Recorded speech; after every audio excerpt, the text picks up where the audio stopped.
संसद के शीतकालीन सत्र का आज 13वां दिन रहा। गतिरोध लगातार बना हुआ है। शीतकालीन सत्र की शुरुआत से ही दोनों सदनों में जमकर शोर शराबा देखने को मिल रहा है।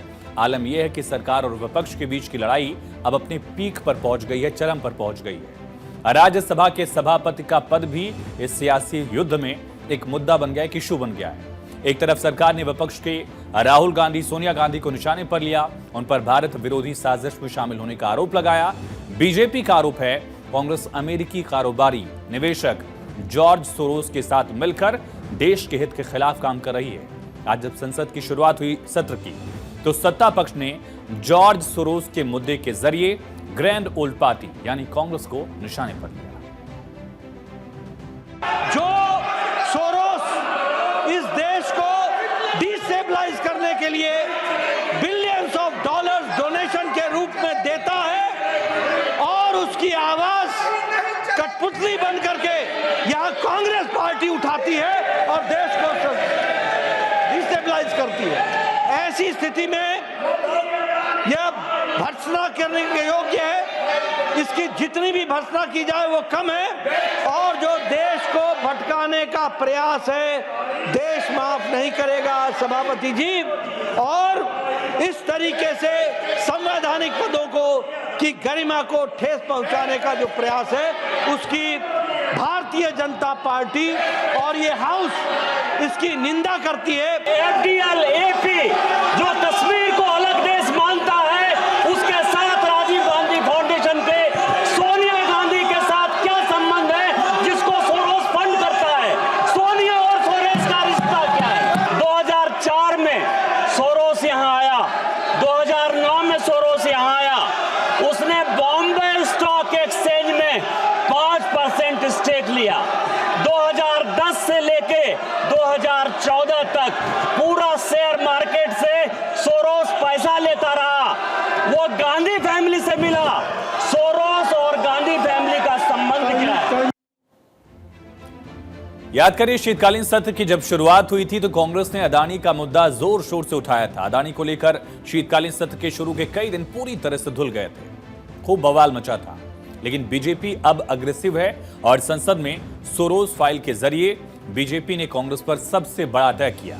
बीजेपी ने सीधे पूछा, जॉर्ज सोरोस से कांग्रेस का रिश्ता क्या है? देश जानना चाहता है कि इस हाउस की वरिष्ठतम नेता कांग्रेस पार्टी की, उनका क्या संबंध है, सोनिया जी का क्या संबंध है सोरोस से? What is the relationship between Sonia Gandhi ji and Soros? The country wants to know, देश की आम जनता जानना चाहती है। बीजेपी हमलावर है तो कांग्रेस भी अब सोरोस और बीजेपी के बीच रिश्ते को खंगालने में जुट गई है। कांग्रेस भी आरोप लगा रही है कि बीजेपी की नजदीकियां जॉर्ज सोरोस से।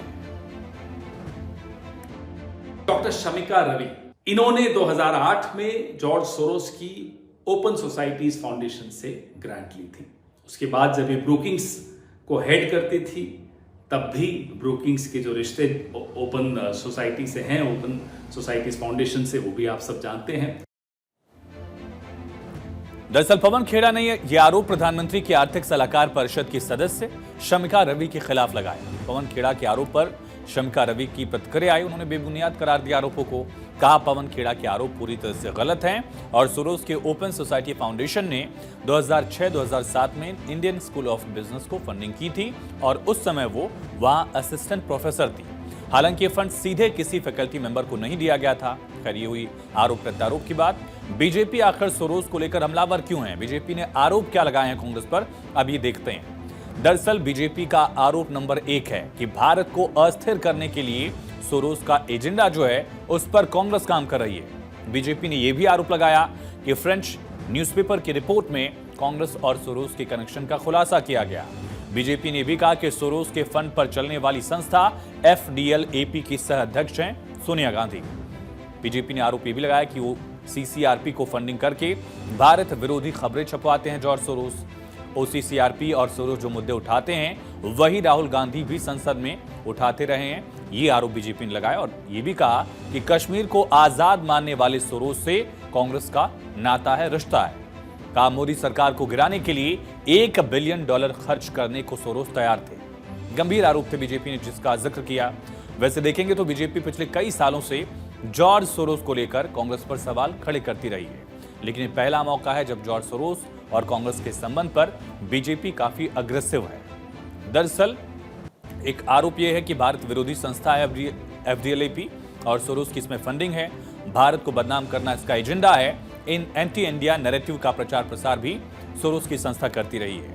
ये भी कहा गया कि भारत के लोकतंत्र पर सवाल उठाने का एक मुद्दा इनकी तरफ से लगातार जिक्र किया गया और ये संस्था जॉर्ज सोरोस पाकिस्तान की तारीफ करते हैं, भारत के खिलाफ लगातार नेगेटिव प्रचार करते रहे हैं। जॉर्ज सोरोस को लेकर सियासी एंगल भी आपको बताएं, लेकिन उससे पहले बताते हैं कि जॉर्ज सोरोस आखिर है कौन जिसका नाम संसद में लगातार गूंज रहा है। हंगरी की राजधानी बुडापेस्ट में यहूदी परिवार में ज्यूस फैमिली में सोरोस का जन्म हुआ। 94 साल की उम्र में है और अरबपति कारोबारी है।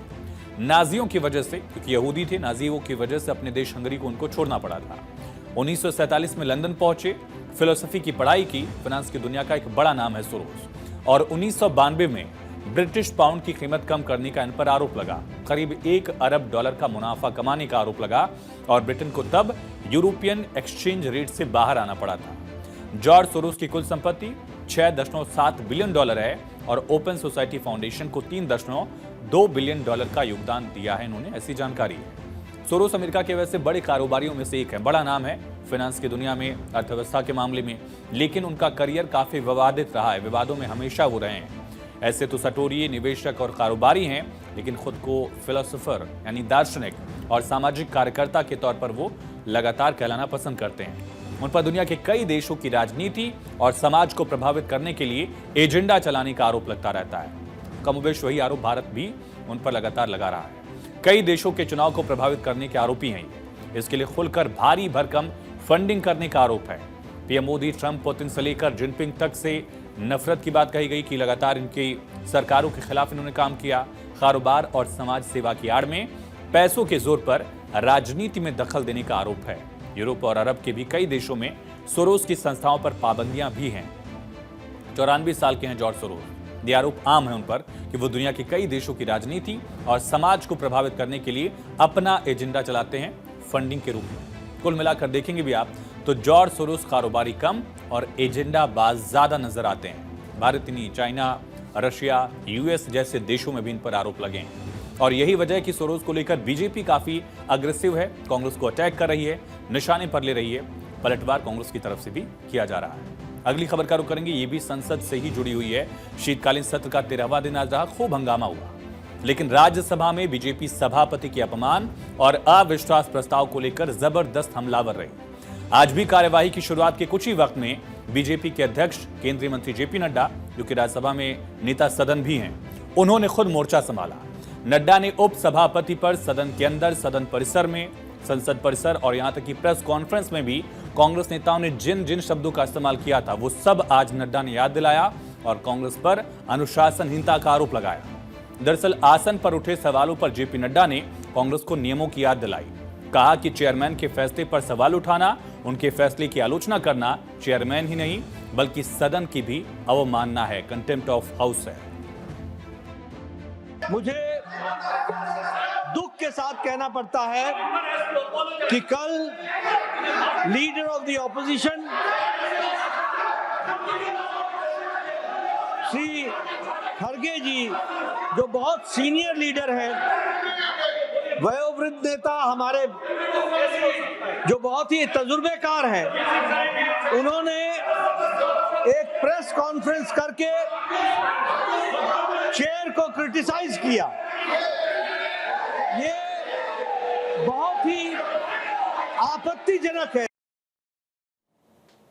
याद करिए, हाल ही में कांग्रेस की तरफ से प्रेस कॉन्फ्रेंस की गई थी। इस प्रेस कॉन्फ्रेंस में विपक्ष को मौका न देने का आरोप लगाया गया। मल्लिकार्जुन खड़गे ने कई गंभीर आरोप लगाए।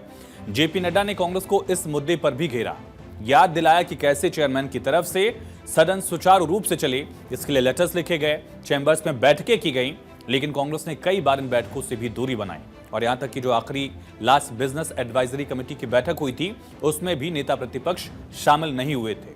नड्डा ने कहा कि ये परंपराएं गलत हैं, कांग्रेस गलत परंपराएं स्थापित करना चाहती है, जिसकी सभी को निंदा करनी चाहिए, ये कहा उन्होंने। सुनिए। उन्होंने प्रेस कॉन्फ्रेंस में आरोप लगाया कि इनको अपॉर्चुनिटी नहीं दी जाती है।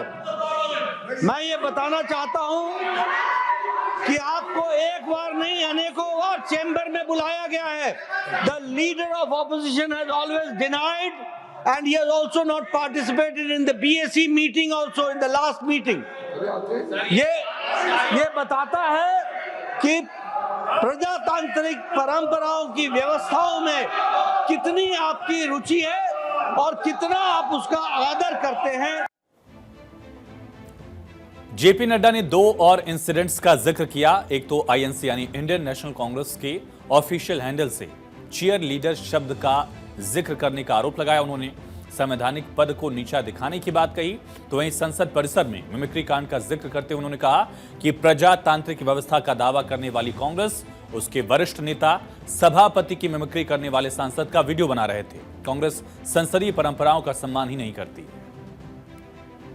इंडियन नेशनल कांग्रेस के ऑफिशियल हैंडल से चेयरमैन को चेयर लीडर कहा गया है। इसकी जितनी भर्त्सना की जाए एंड कॉन्स्टिट्यूशनल पोस्ट को इस तरीके से डेरोगेट करने का, कॉन्स्टिट्यूशनल पोजीशन को इस तरीके से डिमीन करने का जो आपने कुत्सित प्रयास किया है और इसी पार्लियामेंट के परिसर में बाहर आपकी मिमिक्री का वीडियो बनाते हुए के सीनियर लीडर कांग्रेस पार्टी का वरिष्ठतम नेता उसका वीडियो बना रहा था। यह भी इतिहास इस बात का गवाह है। दरअसल बीजेपी ने राज्यसभा में शून्यकाल के दौरान अविश्वास प्रस्ताव का मुद्दा उठाया और कांग्रेस को जमकर घेरा। कांग्रेस अध्यक्ष मल्लिकार्जुन खड़गे ने 2 बार उठकर बोलने की कोशिश की, लेकिन वो बोल नहीं पाए। हंगामे के बीच राज्यसभा की कार्यवाही दोपहर 2 बजे तक के लिए तब स्थगित भी कर दी गई थी। इससे पहले बुधवार को केंद्रीय संसदीय मंत्री किरेन रिजिजू ने उपराष्ट्रपति जगदीप धनखड़ के खिलाफ अविश्वास प्रस्ताव लाने को लेकर कांग्रेस की आलोचना की। रिजिजू ने कहा कि अगर विपक्ष ने सभापति की गरिमा पर हमला किया तो हम उनकी रक्षा करेंगे। ये भी कहा कि किसान का बेटा उपराष्ट्रपति बना है और पूरा देश देख रहा है कि कैसे उन्होंने सदन की गरिमा बनाए रखी है। साल बाद एक ऐसा किसान का बेटा उपराष्ट्रपति के पद में पहुंच करके इस देश को सेवा करने का काम किया है। इस राज्यसभा सदन का सभापति के रूप में पूरा देश देख रहा है किस तरीके से उपराष्ट्रपति महोदय ने इस सदन का गरिमा को रखा है। और हम शुरू से देख रहे हैं कि विपक्ष के लोग ना लोकतंत्र को मानते हैं, ना चेयर का गरिमा को ध्यान रखते हैं।